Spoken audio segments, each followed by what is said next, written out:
Well, this is the all-new Mahindra XUV 300 and officially takes on the likes of the Ford EcoSport, the Maruti Suzuki Vitara Brezza, as well as the Tata Nexon. But Mahindra has jam-packed it with so many features and so much in terms of the engine power as well as the cabin that this is the car that you'll probably want to check out first if you're in the market for a compact SUV. Now, if today's review sounds very positive and very much in favor of the XUV 300, don't blame me for being a biased journalist.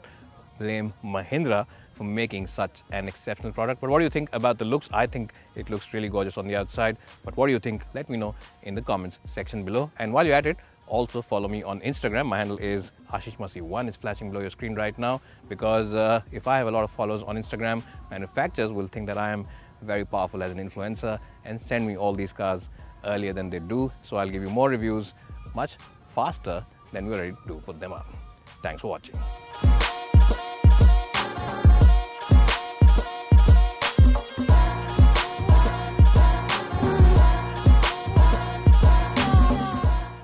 Well, so talking about the features, this car comes with a whole host of them. You get 7 airbags as standard on the top end version. You get 2 airbags standard across the range.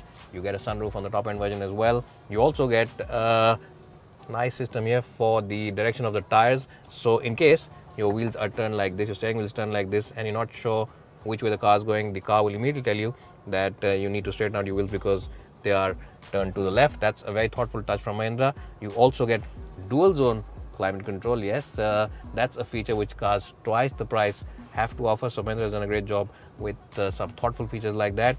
And you also get a feature over here for the steering mode, which is of course a feature which adds more weight in the steering to make it feel a lot more sporty. As I just said, this car is loaded with features as well as technology to make you feel comfortable as well as plush inside the cabin. And talking about plushness, the overall material used are pretty good and at par with its rivals, but there are a couple of issues which could have been fixed. This button over here for the AC control could have been slightly better, and the one over here for the volume also could have been of slightly better quality, because overall the ambience is generally quite good and it does feel like a posh cabin to sit in. And the seats also are very good in terms of comfort. You get these nice side bolts, so support for lower back is very good. And in terms of utility places, it's a great car. You get this huge box over here where you can keep a whole host of stuff, including a tablet device, an iPad, or maybe a Samsung tab can easily fit in over here. A couple of beverage holders here, a nice tray over here where you can keep your wallet as well as cell phone, and of course 2 large bottle holders in the door bins. And the glove box also is of a decent shape and size, and there's place above it where you can keep your cell phone as well as your wallet. So in terms of storage places, overall quality as well as features, it is a very good place to be inside the Mahindra XUV 300.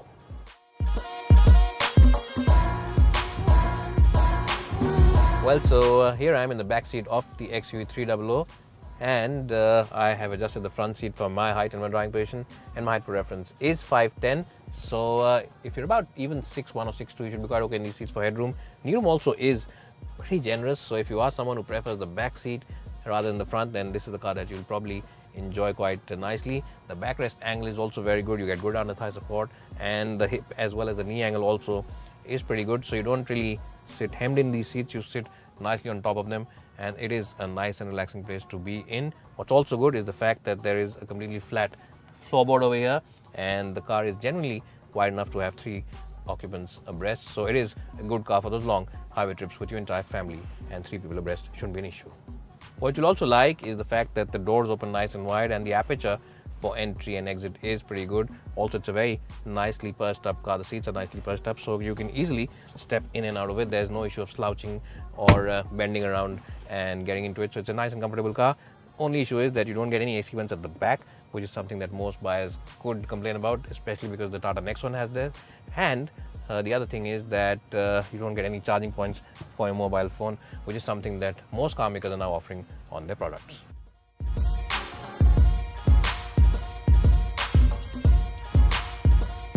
Well, so before going further, let's just say that everything is relative.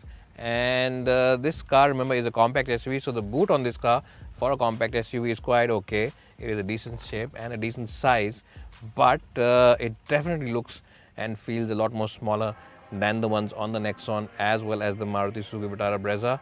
But because of course we are talking about relative terms, it is decent in its own right. You can of course drop down the backrest of the seats here, it's a 60-40 split, so you get a decent space, and you can always remove the false floor over here to make it a nicer and easier loading boot. So you get almost a flat loading area like that.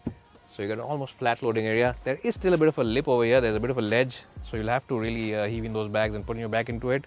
So yes, maybe you can say that the boot is the only bit of disappointment on the XUV300's interior.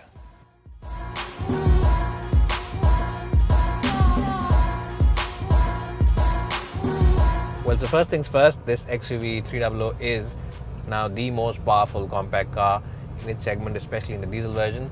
And you get the same 1.5 litre diesel engine from the Marazzo. And the best part about this engine is that it's very, very quiet and very refined, especially when you're cruising out on the highway. It really does feel like a very distant murmur. There's hardly any engine noise, hardly any wind whistle coming in, and there's absolutely no tire noise. So the cabin really is a very well isolated place from all those noises, making it a very, very good long distance runner. Well, what also makes this car a good long distance runner is the fact that this is a 6-speed gearbox, and the addition of that 6th gear means that flexibility of this engine is greatly enhanced, because when you're doing speeds of about 100 kph on the highway, the engine is spinning at a relatively low 1800 or 1900 rpm, making the cabin a very nice and quiet place to be in. What you'll also appreciate on this car is the ride comfort, especially at highway speeds. At slow city speeds, it does feel a little unsettled sometimes, but it's quite okay. It's nothing to get complaining about, because this is quite a comfortable car in terms of the suspension setup overall.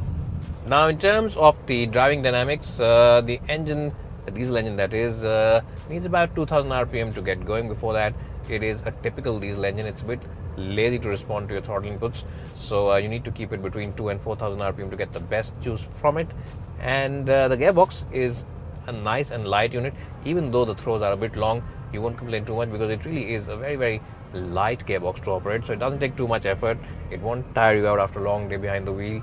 And talking about light, what's also light is the clutch. Unlike a lot of its rivals, which have really heavy clutches, this one, the clutch really feels nice and light. The steering also is a very light unit. Now, it doesn't have too much feel in it, so it's not the ultimate car for keen drivers. The ultimate car for keen drivers still is the Ford EcoSport in this segment, but even then, it is a decent steering wheel for feedback and communication. Now, it is a very light steering wheel. In fact, it's overtly light, but if you want to add some weight, you can always choose the settings over here and change the weight, and you can see that it goes into comfort mode, or if you want it to become heavier, you can always choose the sport mode. But choosing that mode, it's just the steering which becomes heavy. It doesn't really tend to become more communicative or more direct.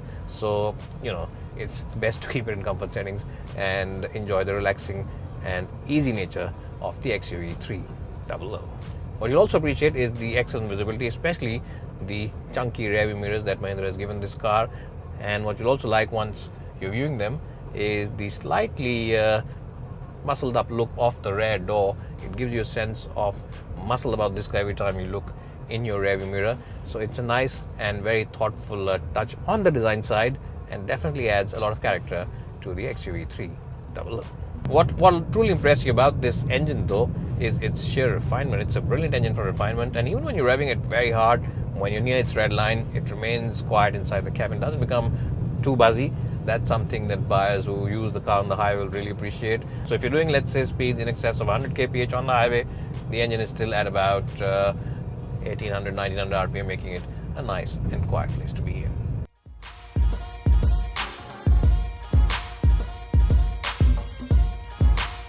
Well, so if I had to give you a verdict of this car in just one line, then that one line would be that the Mahindra XUV300 is all the compact SUV that you will truly ever need. It gets a very strong score of 91 out of 100 in my book, and it really does deserve 4.5 stars out of 5 if that's what you like. It really is a great package from Mahindra, and you should check it out at a dealership near you. And with that, we'll end this video review, but I'll just request you once again to please follow me on Instagram. My handle is AshishMasi1, and also follow the team at Autoportal_India. We'll get you a lot of cool stuff on cars, the cars we test behind the scenes, and a whole lot more over there. It's bye for now, and thanks for watching.